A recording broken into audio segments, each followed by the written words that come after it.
Les échanges commerciaux Gabon-Burundi au beau fixe les opérateurs économiques des deux pays depuis ce matin à Libreville à la faveur d'un forum qui va durer plusieurs jours. Et puis les musulmans du Gabon entament dès demain le jeûne du mois de Ramadan, une période de privation conforme aux prescriptions coraniques. Dans ce journal également, l'avancement des travaux de l'école des officiers d'actifs de Mandilou. C'est dans le département de Tamba Magoti. Le chantier présidentiel va vers sa fin. Madame, Monsieur, merci de renouveler votre confiance à Gabon Télévision en ouverture de cette session d'information. Je vous le disais à l'instant, le forum Gabon-Burundi s'est ouvert. Et ce matin à Libreville, une occasion pour les deux pays de procéder à des échanges commerciaux. Voici l'économie de cette cérémonie d'ouverture. Arnaud Mengue, Cédric Molé-Malonga. Le forum atelier d'échange et de partenariat PME-PMI Gabon-Burundi est une véritable plateforme visant à contribuer à la création des marchés de libre-échange dans l'espace CEAC. La CEAC s'emploie à faire de la promotion et du développement des PME l'un des moteurs de l'intégration économique, et ce, à travers son programme d'appui au développement du secteur privé pour les pays d'Afrique centrale, ainsi que les accords de partenariat économique. Ce programme est d'une durée de 5 ans et vise à apporter de l'assistance technique aux PME-PMI des États membres opérant dans les secteurs ayant un fort potentiel pour la région, afin de leur permettre d'améliorer leur compétitivité pour échanger tant dans la région qu'avec l'extérieur. Pour favoriser le développement des relations d'affaires entre le Gabon et le Burundi, des rencontres B2B sont prévues entre hommes d'affaires des deux pays afin d'échanger sur des possibilités d'investissement dans 3 domaines spécifiquement. Les 3 domaines sont notamment le domaine d'importation directe, et le domaine de co-investissement au Burundi, et le domaine de co-investissement au niveau du Gabon. Et si on essaie de privilégier, de primordier ou de classer par ordre d'importance, de faisabilité, il est à signaler que le premier choix sera le domaine de l'importation, et le deuxième choix sera probablement le domaine de co-investissement au Burundi, et le troisième, ce sera le co-investissement au niveau du Gabon. Le Gabon que vous visitez aujourd'hui est un pays qui a l'ambition de développer une économie compétitive, seul en mesure d'assurer l'éclosion d'entreprises viables, créatrices d'emplois durables et de richesses. Les opportunités d'affaires sont nombreuses et vous aurez l'occasion d'en apprendre un peu plus tout à l'heure lors des différents ateliers. Les ambitions profondes du programme économique du Gabon, déclinées à travers le plan stratégique Gabon émergent qui vous sera présenté au cours de nos travaux, est de faire du secteur privé, et notamment des PME-PMI, le fer de lance de la croissance économique et donc la création de la richesse. Animé par la même ambition de promouvoir la compétitivité économique, de développer de l'emploi et enfin lutter contre la pauvreté, le Gabon et le Burundi, dont les opportunités d'affaires sont nombreuses, notamment dans l'agroalimentaire, se veulent être concrets quant à la mise en place d'un partenariat gagnant-gagnant. C'est une coopération qui se veut désormais très active, soutenue par nos 2 chefs d'État, son Excellence Ali Bongo Ondimba, président de la République gabonaise, chef de l'État, et son homologue et frère du Burundi. Le ministre des Mines et de l'Industrie qui boucle sa vaste tournée de présentation de la politique industrielle du Gabon dans la province du Haut-Ogooué. Là-bas, nous vous le disions, depuis 48 heures, Régis Imongo Tatangani est allé réitérer la vision du chef de l'État pour le Gabon industriel. Les matières premières de notre pays doivent être transformées sur le territoire national. Alain Richard Zambazinga, John Michel Boudéan.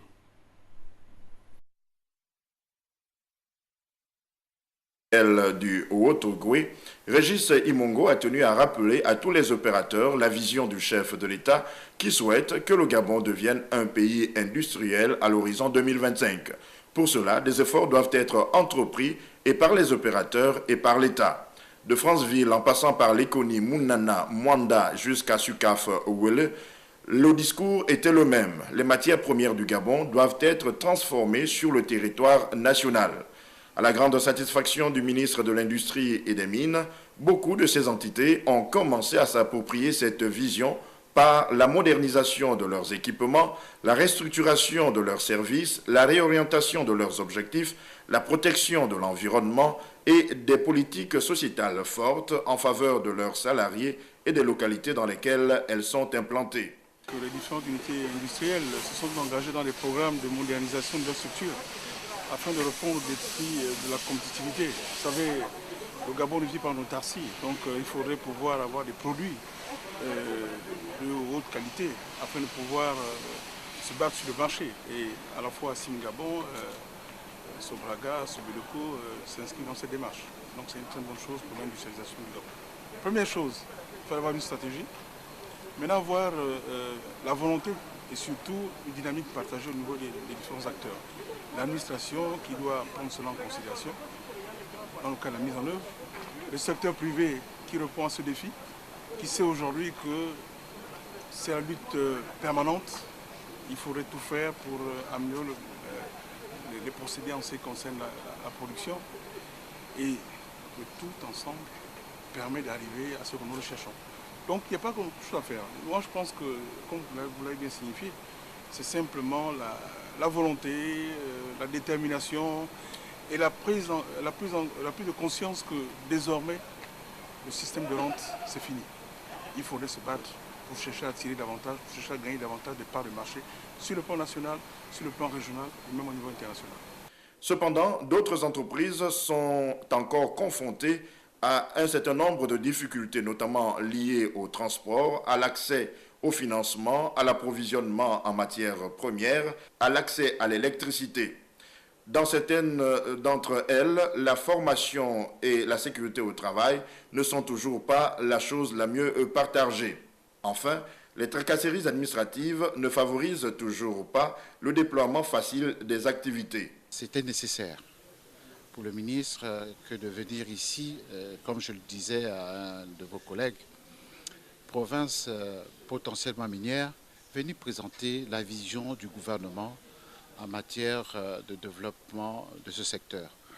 Et au cours d'une réunion, le ministre a présenté sur un plan global la vision du gouvernement qui a été également saluée par les opérateurs économiques du secteur. Donc, et le ministre a touché du doigt les problèmes que rencontrent ces entités sur le terrain. L'administration, vous savez, il faut reconnaître qu'il y a des changements positifs, mais c'est un travail permanent. Dans le cas du programme du chef de l'État, il est prévu la réforme de l'administration. Il est clair qu'aujourd'hui, je le précise encore, c'est que les fonctionnaires doivent être des managers publics. Ça signifie que quand on va au bureau, on essaie de voir si on a rempli convenablement ses missions et qu'est-ce qu'on a eu à faire pour attirer davantage le secteur privé. C'est cela.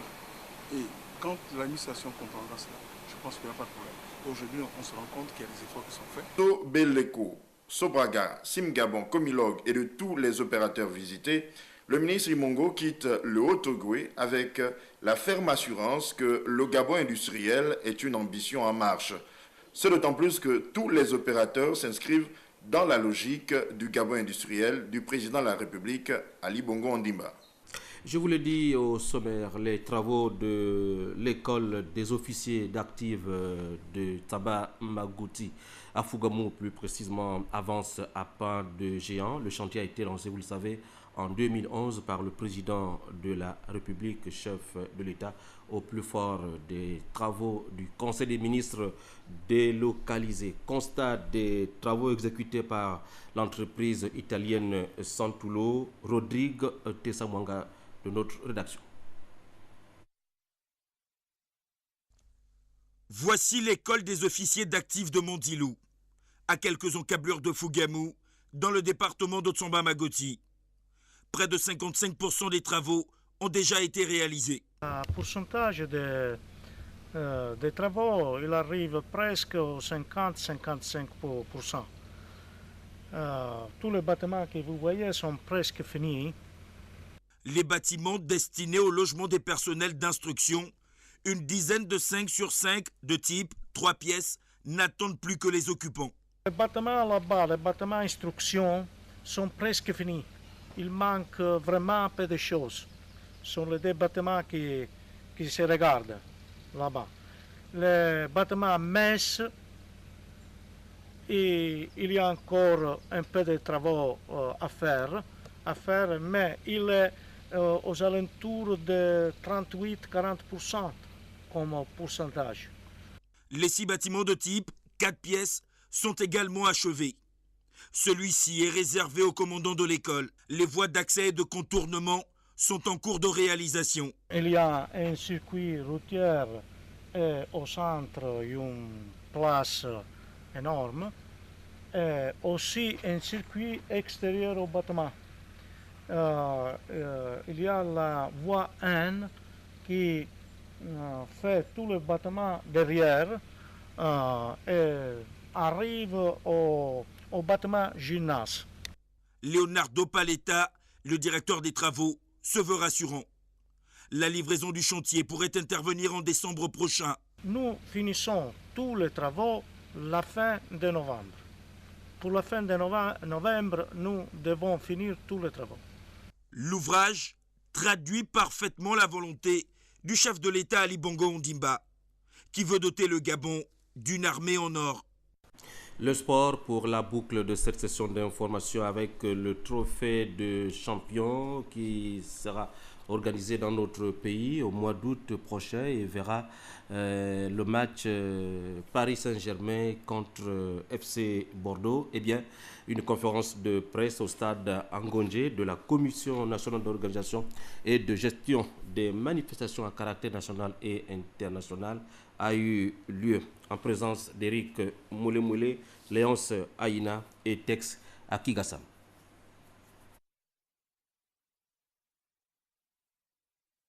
Communication et marketing ont dévoilé le dispositif mis en place pour la commercialisation des billets d'entrée au stade, à la faveur du Trophée des champions qui opposera le 3 août prochain au stade de l'Amitié de Libreville le Paris Saint-Germain champion de France et les Girondins de Bordeaux vainqueurs de la Coupe de France.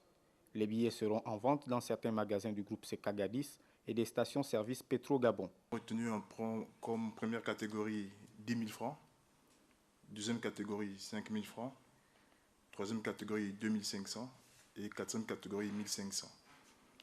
Les distributeurs agréés que nous avons retenus pour l'instant, c'est le groupe Sekagadis et Petro-Gabon. Donc au niveau des Petro-Gabon, nous avons la station d'Ovendo où on pourra trouver les billets, la station de Nzayon, la station d'Okala, la station de PK9, la station du PK12, la station de Charbonnage, la station de Batavia, la station de Likwala et enfin la station de la Voie Express. En ce qui concerne le groupe Sekagadis, nous avons le magasin Sekado Géant, le magasin CK2 Centre-Ville, le Maxi Sekado Amforbam et Super Gros Immaculé. Les commissaires ont par ailleurs informé leur auditoire de l'organisation prochaine d'une campagne de promotion de proximité sur cet événement sportif dans les différents arrondissements de la commune de Libreville et d'Ovendo pour une meilleure mobilisation des populations. Premier point, ce sera le 13 juillet 2013, ce sera au rond-point de Nzayon. Ensuite, le 17 juillet, nous serons à Angondje. Le 20 juillet, nous serons au rond-point d'Awenje. Le 24 juillet, nous serons au carrefour SNI, à Ovendo. Et puis, le 26 juillet, nous serons au PK12. Et le 27 juillet, nous serons à la plage du lycée national Léomba. Toutes ces manifestations auront lieu à partir de 14h30.